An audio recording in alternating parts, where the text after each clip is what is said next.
Welcome everybody to Self-Storage Income, and today is a day we're talking about mistakes that you make as beginners getting started.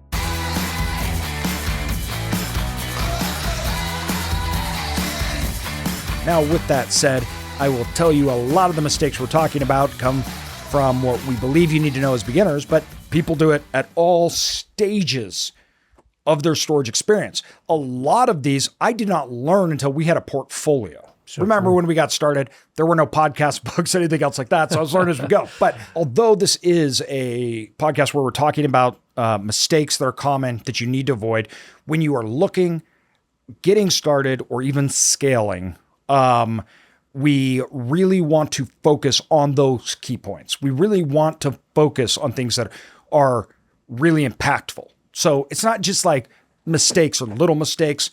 We want to talk about the things that make the difference. And that's really important. We also have a list of questions from you, our listeners, about storage, and we're going to go through those at the end. Other thing, we try to cover a lot in these podcasts. There's just no way we could do. Don't forget, everybody, the book, it's 450 pages. Go on to Amazon. We're at the cheapest level that Amazon will let us actually sell it, which is the cost to print and ship the thing. Awesome. So we're not making any money off of anything else. You guys buy the book, you get it, and you read it, you leave us a review, send that in. Send it in to Self-Storage Income. And I know we have been sending out like a full beginner course. To say it's a beginner course is ridiculous. It's like 10 hours. But if you left us a good review on there, everybody bought the book, leave us a great review. We are sending you a 10-hour self-storage course. Email it in. We love doing it. Literally, we're putting the stuff at the price, just the cost to ship it out, send it out. We're trying to get this in the hands of as many people as we can. And so with that, let's get started, man. Well, I was going to say, I like highlighting the why behind why we do those things. So AJ, why in the world would you just give out all of that 10 hours of stuff? Why would you just print a book essentially for free? What's the why? So the why is actually very simple. There's two whys, and this is really important, I think, actually. So thanks for bringing it up. The first why is, everybody, self-storage, we've been doing for a long time. So those that this is your first podcast you're listening to, we've been in this game for 20 years. I sit on the boards. I own software companies, both large ones that have other investors and privately more held, we're just a couple partners. We own a property management company. We were founding members, and we own a national brand. We're in 10 different states. We've been doing this for a long time. Have obviously the largest podcast and book. It all got started because when I was doing this, I was working another job. I became a quadriplegic out of the blue. I was hooked to life support to survive. I was going to go home and see my kids. Christmas Eve, I was having a hospital visit. They were going to let me out for the first time in months to go visit my house with my kids. And I realized that, and for those that are avid listeners, you probably heard the story a lot. And I'm going to tell it a lot because it was meaningful. I am paralyzed, going to be taken by the hospital to visit my family for the first time in months. I'm 33 at the time, 34. Crazy. Yeah. It's amazing. And my life ended. I was fired from my job in the hospital. And I realized I was not worried about we have 4 kids. We just had a baby. So our Theo, he was 3 months when I went in, which is my little infant baby, right? And so my wife has now got this husband that is paralyzed in bed. I couldn't speak. I was hooked to tubes, and 4 kids. When I finally got moved out, I went from hospital to hospital, then to a long-term care facility to take care of me because we didn't have a checkout date. They moved me to the rehabilitation center. I worked and did rehab and lived in the rehabilitation center. And that was when they said you were well enough to where we can let you go home for a few hours. It just happened to be it was Christmas. I really wanted to go home, so I was going to see the kids. And I was so excited that night. Right, just right up by the Boise foothills because it's right by the VA, VA hospital right up there. The foothills. Yeah, so awesome. Right up there. And I'm out looking, and snow's just coming down. That's cool. And I'm so excited. And I realized I was not worried at all about us not being able to make house payments. I wasn't worried about my wife and if she'd have to leave her kids and me to go get a job to try to take care of the family. I wasn't worried about what the kids were going to get for Christmas. In fact, it was the opposite. I knew my wife was going to spoil them because obviously it'd been a rough 5 months or whatever. Yeah, So no I was like, you're going to spoil. That was when it dawned on me, hey, this is really important. So I created Cedar Creek and self-storage income out of it, where it was like, I'm going to teach and I'm going to allow others to participate. And one of those things at the time, the only thing I was doing was I was going to do a blog or something, but I saw other people in the industry that were teaching, and I felt like it was abuse. You had to pay astronomical sums of money and you got like nothing for it. And that really upset me, especially at the time, and I think the state that I was in. And I literally said, I could write a book that would have more information than you're charging $100,000 for people to get. So I did. And then I said, and I could make a podcast that people could listen to free and then, get all the information. So it was like I had this mission that I wanted to teach others, and then I was going to give out the information for free, or the cost to do it, right? As basically a middle finger to that part of the industry, because I thought it was so gross. And for me, people are like, well, what do you get out of it? My business grows. So we're in the business of storage, right? We're not in the business of educating, even though it's what we do. So now I guess we are, but really we got opportunity, we got deals, we got investors and everything else. The more we told people about storage, the better people are in the industry, the better I am. And that's hard for people to understand. But put it this way, everybody, if you have a storage facility and then you have another storage facility that's a competitor a half a mile down the road, and that storage facility is dropping rates and occupancy is going down, you are not excited and you are not winning because they're failing. Literally, I want people to be successful because it means I'm going to be successful. The biggest threat to storage is self-storage. It's its own industry. They overbuild. People drop rates, and then the whole market is affected. We want people to be doing it right. I want people to be successful. And the more people that get into it, I have more acquisitions. People then turn and sell me their assets. So it was part of our core, what we were doing, and it benefited everybody. So the first book, which was a huge success and a bestseller, right? That was 120 pages. Yeah, pretty small. Yeah, this one's 430 pages. It is a textbook. Textbook for sure. Yeah, you will learn more in this book than you would by going and paying one of these guys for the courses, everything else. And it cost, I think it's $13 or $14, something like that. And once again, Amazon limits how much we have to charge. And so it was for Amazon to print it and ship it. That was the price. Yeah. I'm trying to get the audio part done, everybody. We'll try to get that done. It's not going to happen for a while because it's 450 pages. So give me time, right? But when we do that, we usually either give that away or do it for $1 so we can actually have it charged so Audible can do it. But that's why we really do want everybody listening to this podcast. I think this is the best performing asset, the lowest defaulting asset in 20 years. It saved my family's financial life. It has created a life that I couldn't have imagined when I was young for me, myself, and my family. And we want to share that. I want my industry to perform. I want it to get better. I don't want it to get ruined. I want the participants in it to be serious. And that's why we started it. And two, we went for this was costing me $10,000, $15,000 a month just to put information out when it came to the YouTube, when it came to the podcast, and when it came to our articles, everything else for years. My wife was literally like, hey, could you start maybe charging or doing something? So we're not paying this, but that's how much I believed in it and how much we've done. And we didn't even have anything, product sell, nothing to even sell for years.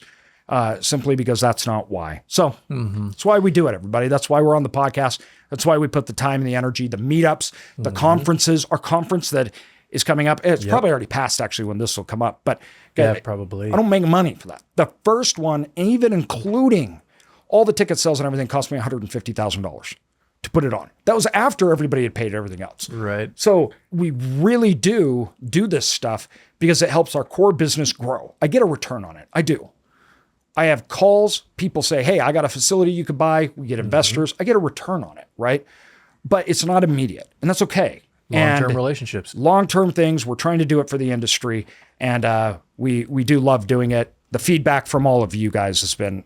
It's been incredible. It's been incredible. Yeah. I mean, this podcast it's huge. It means so much. You guys don't know. You guys come talk to me at events while I'm traveling. You talk to me on Instagram.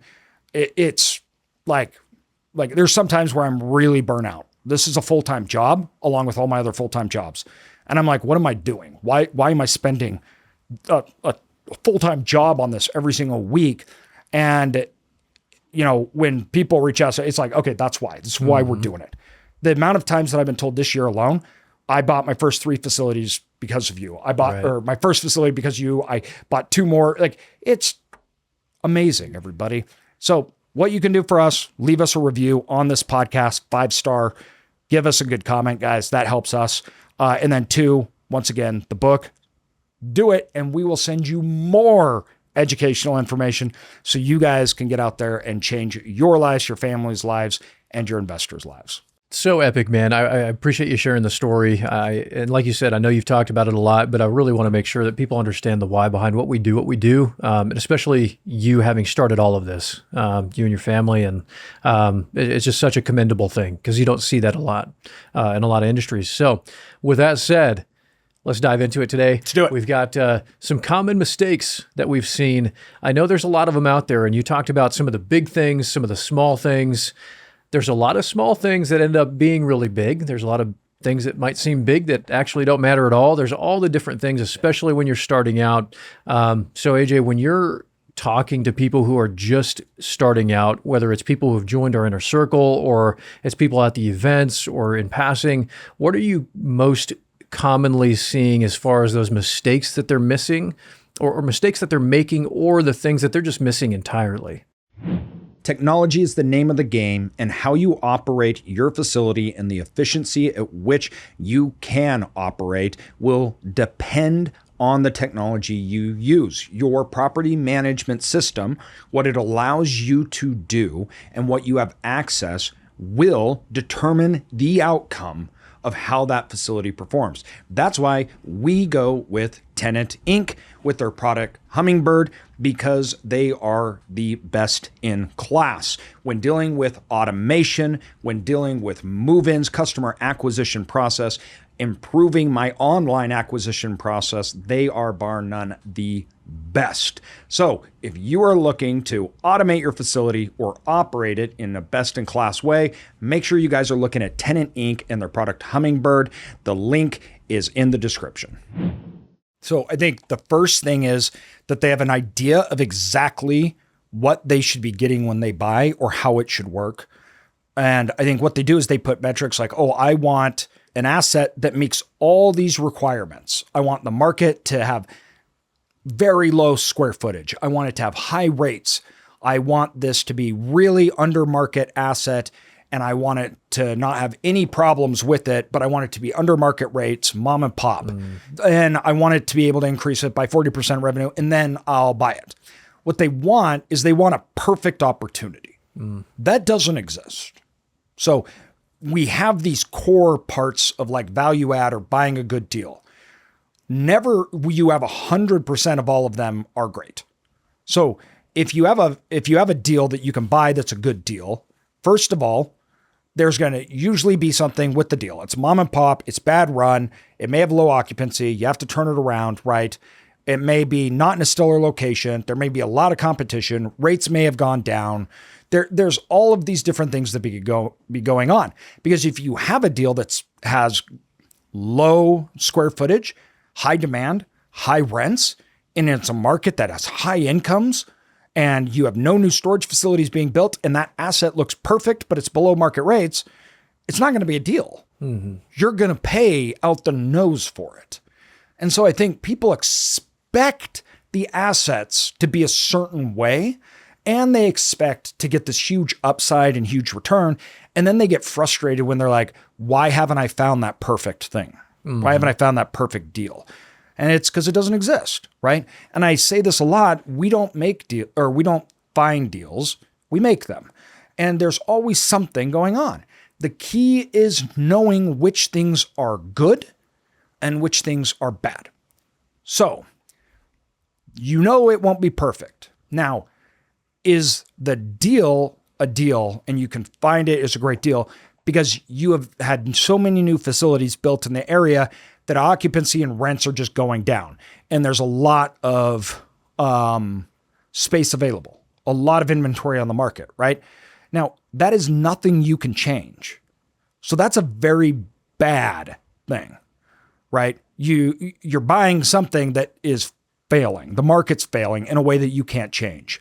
Now, is it that they didn't take care of the facility and it doesn't look very good and it had no marketing and revenue's low because they have high delinquencies and their economic occupancies really big because they're just not doing anything with it. It's not that great of looking of an asset, but the market's good. There's good rents in the market, right? Now, those are things that I like to see because those are things that I can change, right? So the first thing is when you're finding nothing's perfect, the problems you want are the problems you can change. The problems you want to avoid are the problems you cannot change. Perfect example of this is interest rates will change. The price you pay will not. Once you buy it, that's the price you paid. That doesn't change, right? Taxes are something you cannot change, but the income for employee or how much they're spending on ads, things like that, that's something you can change. So it's pick your bad, right? Pick the things that suck, but make sure those things that suck are things that you have control over. You can change, you can do something with it, right? It's a good way to put it. The things that suck that you can't change are the things that kill you. Yeah, no, that really makes a ton of sense. And we've talked a lot about the controllables versus uncontrollables, right? Yep. What are some of the most common controllable levers that you would look for if you were starting today to be able to go in, pull at a facility? What are those good problems? Yeah, in this market cycle, we see a lot of pain that is coming from not the storage industry, but the investor industry through interest rates. So we see a lot of people and a lot of assets that are in trouble, not because the asset itself is in trouble, but because they overpaid, they have too high of interest rate. And then we generally see that the answer to that is, I'm going to cut expenses. Then they have vacancy rise, and then the asset starts to go to crap, and then finally they just give up and let it go. I love that because first of all, when I'm buying it, I'm obviously not paying what they paid for it. And we have an asset today that we're doing this on. And the second thing is their answer to offset the mistakes they make is to reduce the financial impact that they're putting into it, which means they're not investing in the asset and they're not investing in a manager or the technology, which then makes the asset perform even worse. So it's self-fulfilling. So I can take out the thing that they couldn't control that made it bad, and I'm left with all the things that are controllables that I control. We see that a lot happening right now. The other thing that I think is an absolute typical thing that is a controllable that you can do, we talk about marketing. And the reason why this is important is you have to remember that demand is spread evenly over a market, but not evenly amongst the owners.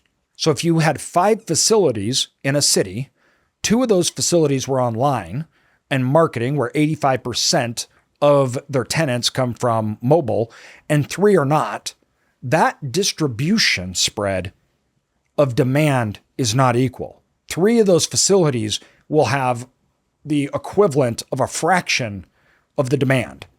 The reason being is nobody knows they exist. So you can actually make that demand or increase your own demand by increasing your visibility, your presence, and then people don't even know the other ones exist.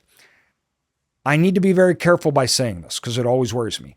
I am not saying that if you're in a market that has low demand and vacancies are rising, that you should go and buy into that because you can just do a better job marketing and that's going to make up for the lack of demand that's in the market. That's not what I'm saying. I'm saying there's already demand in the market and you're going to use that demand and capture the most of it, right? So you're taking the most demand out of that market and then you're going to rise prices and occupancy. It's going to allow you to perform better.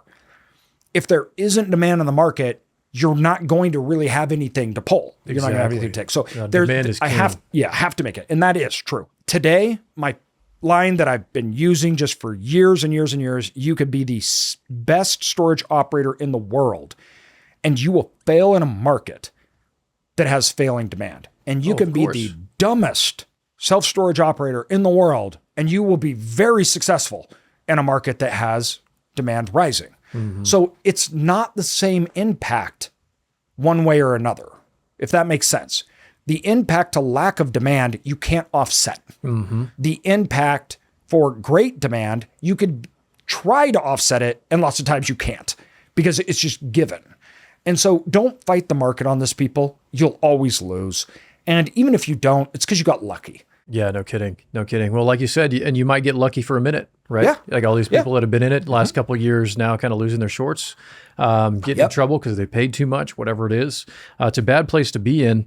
Talking about demand, we talked about a little bit on some of these key metrics that people are looking at when they're trying to find the quote unquote perfect deal, right? They're looking at the square feet per capita and some of those things. And it reminded me of some of those instances where we've seen discrepancies in markets where those metrics would, in normal circumstances, identify and say, okay, there's low square footage per capita, so there must mean there's demand.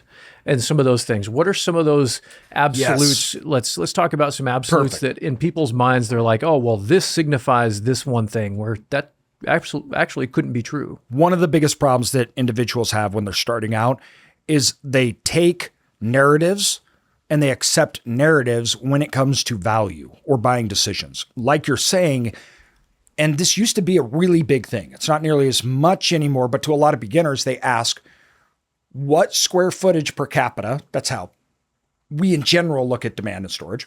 What square footage per capita means that there's demand or means that they're not. They want to figure it out. And we have people in the industry that still tell them, okay, if there's over 8 square feet per capita, you should be worried about demand. If there's under 8 square feet per capita, though, you're good. You can build. That's not true. There's markets that have below 8 square feet per capita that are suffering. And there's markets that have 20 square feet per capita and they are raising rates because everybody is full. So first and foremost, holding a steady rule across all markets, locations, that is a fool's errand, and you're going to get into trouble because then you're going to say, oh, this is a great opportunity and it's priced really well and it meets those metrics, only to find out that it was priced really well because there wasn't actually demand. You just thought it was because there was low impact. How we determine demand is we look at the individual facilities in a marketplace. We do look at square feet per capita. Now, of course, there's no exact thing. I should say, though, if you're a beginner and you're looking at an area that has 20 square feet per capita, you should be very nervous. That's a lot of storage. That's double the national average. Okay. So, but at the end of the day, you look at the occupancy and rents. Is occupancy going up and are rents going up? If occupancy goes down when rents go up and rents have to come down to make occupancy go up, that means you've basically kind of hit demand, right? There's none. If you have rates rising and occupancy isn't changing, then there's excess demand in that market. That's a good sign, right? You also need to look and understand competitors in the market and how full they are and the rates they are and how they're competing and the difference that makes. And then understand it's a 3-mile radius. So we, where we're located right now in the Treasure Valley, Boise in Idaho, you can go to one part of the Treasure Valley here and go to another, and it's totally different markets, right? We're in the same city. It's just one side versus the other. Rates are double. There's 4 facilities that are brand new built on this side of the city. And so now there's vacancy where literally you drive 20 minutes to the other part of the city and everything's full and rates are high. So it is a 3 to 5 mile game at most. And the best way to understand demand is not by a simple rule or a number that you're going to benchmark it, but what is actually happening at the storage facilities and what the customers are actually doing. You do that by secret shopping. You can use products, of course, like Radius Plus, things like that. The next thing that you need to know is that can change dramatically. So after that, the next biggest mistake that I see people making is they don't look at future demand. And how do you know future demand? All you really can look at is future supply.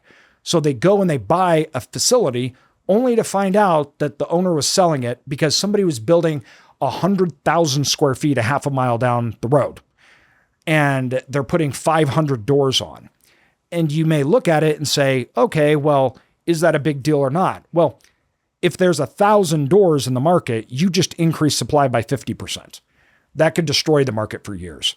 So it's not only about the demand today, but I go and you ask the city, what areas are zoned for storage and who has pulled permits or who is building storage facilities and where in the city? So I look at software like Radius Plus will show some, but those aren't right. In fact, they're wrong a lot. Go to the city and figure out who's pulled permits to build and who is going and trying to get approval. And then you'll know. If they're like, nobody's building storage in the city. Okay, great.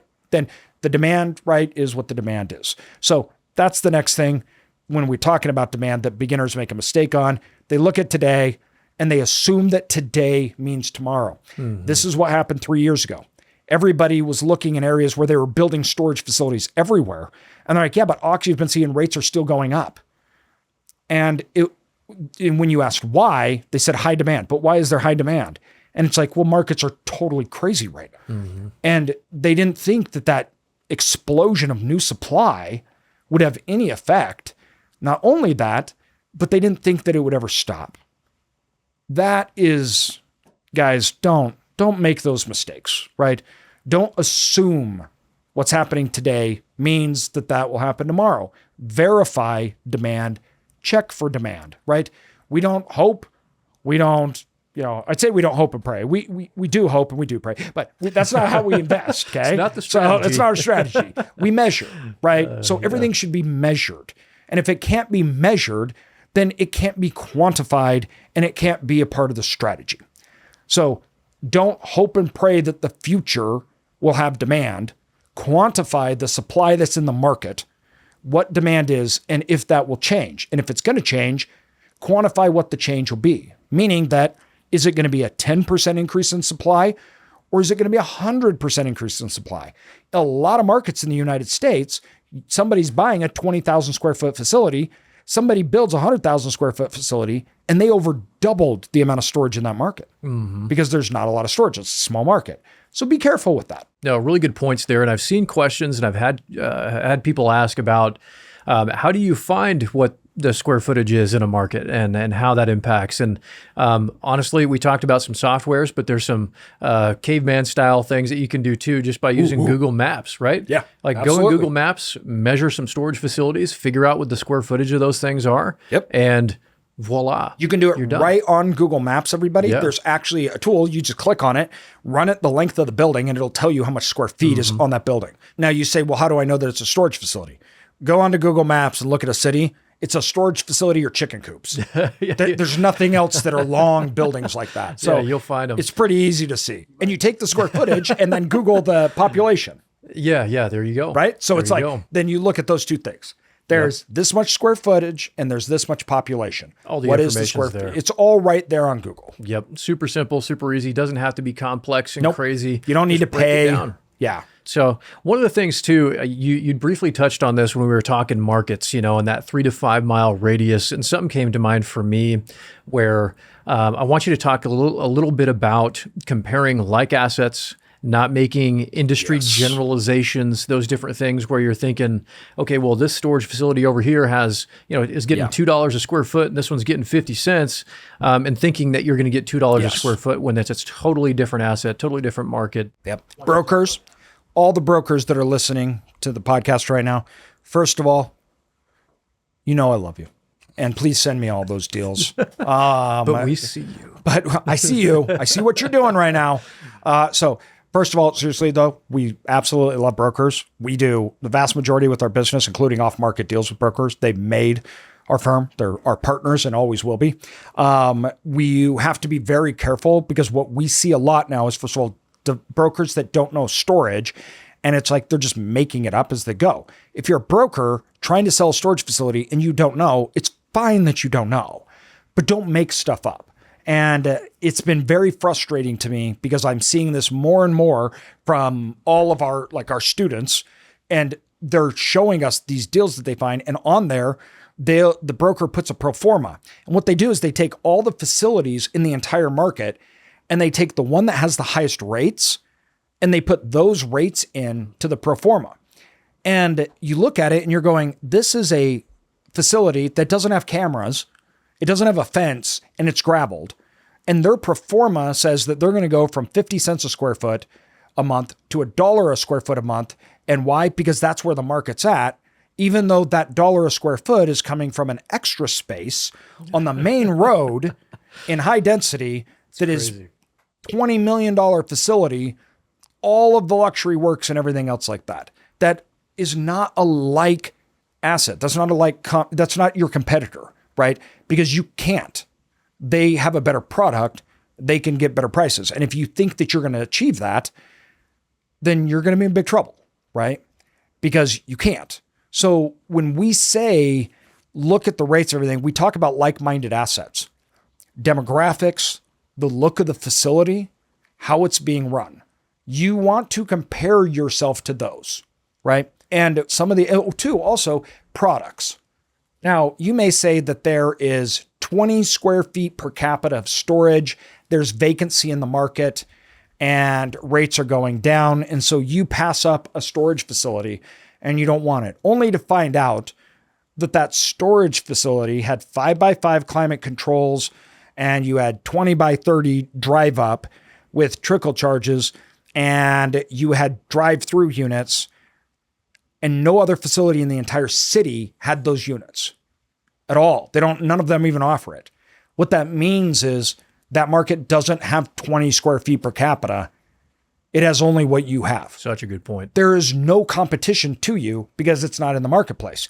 So all of a sudden you pass up a deal thinking that it's oversupplied when actually in reality it's not. You're the only one with those products, right? Mm-hmm. So you got to be careful with that because square footage is not the same. Competition is not the same. And this is where beginners miss opportunities and can't find deals. They expect it to be all the same. Well, I'm looking for a city that has 50,000 square feet, 8 square feet per capita, and a mom and pop that are under market. And then that's it. And then they go and, well, not this one, but they don't know what that 8 square feet per capita looks like. They don't know what the competitors look like. They don't know if there's real demand or not. And so they're literally passing up opportunities all the time, thinking that they don't exist. Really good points there. And you're kind of starting to touch on this next one. That's super, super important to explain. But I want you to talk a little bit about identifying demand, not for just storage, but for the product types. So yes, making sure that you're not looking at a facility and saying, oh yeah, like everybody else is full. And then this facility is, only 50% full. Like, why would that facility be more vacant than other facilities in the market? And then it just are you really truly identifying an opportunity, or do you need to go in and plan on removing walls, redoing unit types, really building out those product types that are in demand? Because that's something that we've seen as well. Absolutely. We've seen this a lot. So once again, we just give away all our secrets and strategies for free, which that's the whole point of this. So what I want you to do is you're going to make an Excel spreadsheet. Every facility within your 4-mile radius, you're going to put on that Excel spreadsheet. Underneath each facility, you're going to put all their unit types. Then you are going to put occupancy and rate with each unit type. Then you're going to look at your facility, the facility you're looking at buying or the one you own, and you're going to look at the closest facilities to you, to the farthest one away, and you're going to look at how occupancy changes. You would be shocked because you could have a facility that 30% of your inventory is in 10x20s. And when you look at all the facilities close to you, they have no available 10x20s because they're all full. They're all fully occupied, right? And they're charging a high price, but that's because they only have 10, where you may have 50. Well, you go in the 10x10s, you may only have 50, and everybody else has 200. And so their vacancy is really high and their rates are going down. But for you, it actually doesn't impact you very much because that only represents 15% of your total inventory. So your one product where it holds most of the vacancy in the market, which is common. If I look at facilities in a market, they generally will see 10 different products. Sorry, everybody, I call units products and I call tenants customers because we run a business. So the products on the market that I'm looking at within that 3-mile radius are not evenly distributed. So the vacancy is almost always housed like in 3 types of units in every market. So you could have 30% vacancy, and the vast majority, 90% of that vacancy will be held in 3 or 2 unit types in the whole market. Well, if you don't have those unit types, you don't have that vacancy problem.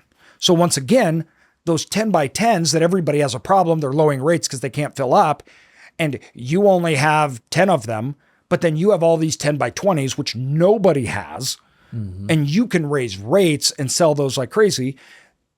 The supply and demand economics is not straight line, right? It doesn't work like that. You're no longer being affected by that vacancy. This also works the other way around, and this is where you get into trouble. And we've had this. We bought a facility that had 4 buildings of 5x5s because a developer said 5x5s make me the highest revenue per square foot. So they built like 400 5x5s. Nobody in that market wanted 5x5s. All the 5x5s were vacant. And this facility that we were looking at, which was a big facility, 100,000 plus square feet, it had vacancy of like 50%, and its rates were like 25 cents a square foot. Wow. We bought it. We tore out walls. We turned all of those 5x5s into 10 by 20s, 10 by 10s, 10 by 15s, things that the people wanted. We immediately, occupancy went up and we got it stabilized, and we went from 25 cents to 60 cents a square foot. So we bought it for very cheap. And what we did is we affected one unit type. That's it. We just changed one unit type because that's where all the vacancy was held. So you're going to get a spreadsheet. You're going to put all of the competitors in that 3-mile radius. You're going to list all the units they have, the occupancy of all that unit type, the rates. And when you do it, I want you to look, and you can see literally as you go down, you'll have some units that the farther you get away, rates will either go up or they'll go down. So it's like, we're at 50 cents. But if I go to the last competitor on here, the last 3 competitors, their average rate is going up the further you get away because you have too much of one type of unit next to where you are at. Or it's the opposite. Your rates on one unit type might be higher. The further you get away, they get lower because there's too many of those unit types over there. It's not that complicated to do. Supply and demand by product, not just square footage. No, I love that. I think it's a really important topic to hit on because there is so much of the generalization of just saying, okay, there's this much demand for storage. And it's like, well, what exact unit types, again, products are really truly in demand for that market? It's really, really important to identify. All right. We've talked a lot about market analyzing these different things. Let's talk about like deal specific. We've got something under contract. We're in due diligence. What do we need to look at? What have you seen people, totally either forget about or make mistakes on in due diligence specifically? So due diligence, there's a few things. I see a lot of screw ups with the third-party reports. And when you're contracting, you need to have your due diligence time. Your money will go hard after, let's say, 30 days. You need to have contingencies, though, for third-party reports because you don't have control over them. So if you have a third-party report that comes in bad, but it's already after the 30 days, you could be stuck. And these are things that banks need, right? Or other people need, not you. Then you can't even get the deal done. Then you're going to lose the money you put down. So when you're doing your due diligence, within your due diligence time frame, when your money goes hard, you need to make sure that all third-party reports that need to come in, you can't control when they do, that your money, or you can still get out of that contract if one of those comes in bad. So then you can get your money back if you don't want to do the deal. Now, one of the main things I see when we look and see due diligence happening, CapEx is a big one that people seem to get confused on. First of all, there's capital expenditures that you want, and there's capital expenditures that you need. The owner does not care about capital expenditures that you want. And you can't come to a facility that is gravel and you're purchasing it, and then you go to the owner and say, but I have to pave it, so I want this much off of it. And he's like, but it's not a paved facility. What are you talking about? Like, that's something you want to do, but you don't need to. So the difference between a want and a need is, do I need this to be done to generate its current income that I'm buying? So if the gate that is there that people are paying for to use is broken and it won't go down or go up, and you're buying that facility, no, that's capital expenditure that is needed because people are paying that revenue that you're buying to get in with the gate. That's part of what you're buying, and it doesn't work. So those are two things that I think people get really confused on, and they're not sure what I should look at or do on capital expenditures. Easiest way to do it is break it up to what you want and what you need. They're not the same thing. I think that's a really big one. Other things in due diligence that you're looking for inconsistencies and locks on doors and occupancy based upon reports and where tenants are going, paying, and what they're doing. This is, to say common is an understatement. This is like 9 times out of 10, there's inconsistency of your rent roll, the locks that are actually on the doors, and what people are paying. If you're buying an undervalued facility that is not institutionally ran, but is a mom and pop ran facility, this is just common. And so really say, I have a rent roll here, unit number 105 says that they are on here and that they're paying, but there's no lock on 105, and I open it and nothing's in there. What's going on? Or the opposite, there's lock on unit 200, and yet I don't have anyone on our occupancy report that's renting 200, and I'm not getting paid for 200, yet somebody has it locked and is using it. This can be just confusion and people mess up. But more times than not, what we see is the manager, the person running it, is taking it in cash, and it's not going on the system. Lots of times managers will do this as a way to get paid more. They'll rent out a unit, and the person that's renting the unit needs to come to them and give them the cash as opposed to paying through the system. It's unfortunate, but true. But very true. Very true. Free units that are being given away. This happens a lot.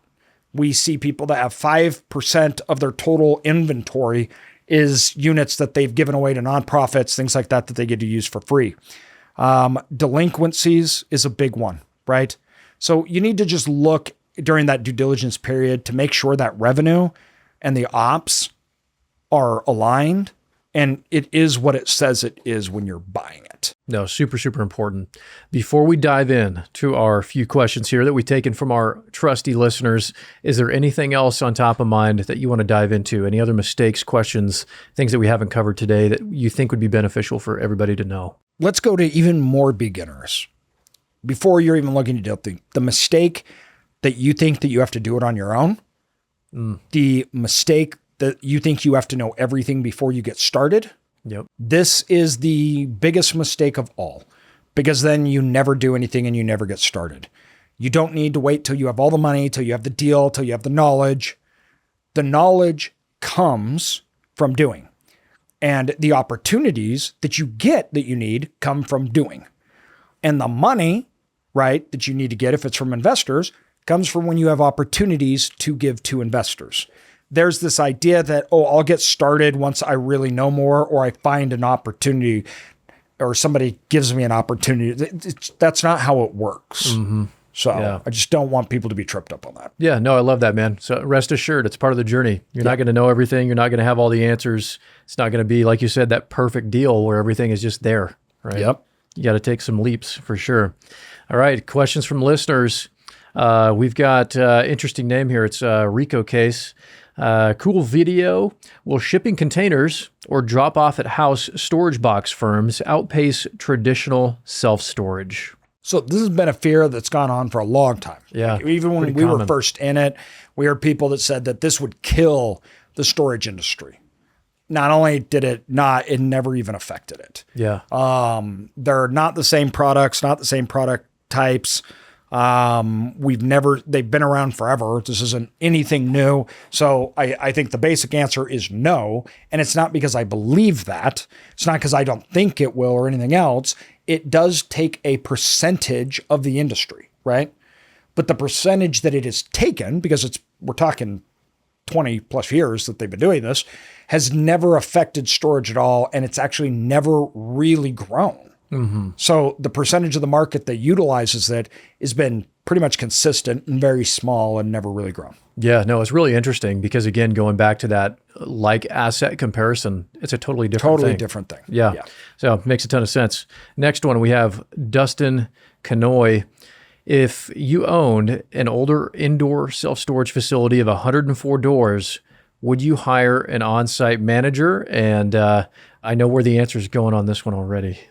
Yeah, it depends. Now, generally speaking, I'd say no. But at the same time, if you're getting $5 a square foot a month, right, you may want somebody in there. But at 100 doors, you will have very little turnover. You're going to have very few people coming in and out. Mm-hmm. So the answer is no to have a full-time person, on-site manager.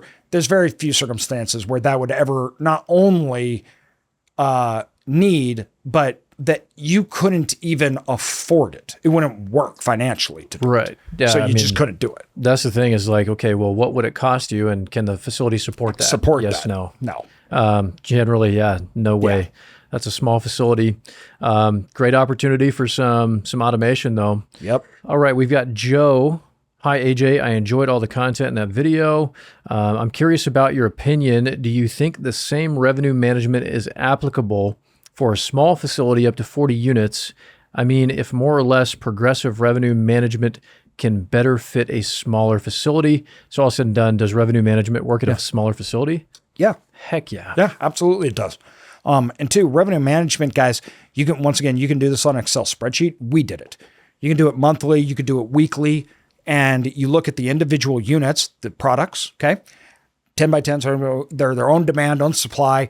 They get their own rent increases. Mm-hmm. Each unit, you can price differently. You have a unit come up and you have 20 of these units and you have this huge list. Everybody wants them. And the last unit you sold for $150. You have a new unit come up. Yes, absolutely. You should charge $200, $250, $300 for that unit because you have a huge waiting list. So you want to sell it to the person that'll pay you the most. Mm-hmm. So absolutely, even with 40 units, you should be doing this. Absolutely love it, man. Well, with that said, what else you got? That's it. It's a wrap. Thanks, everybody. Appreciate it. Thanks. We'll catch you next time.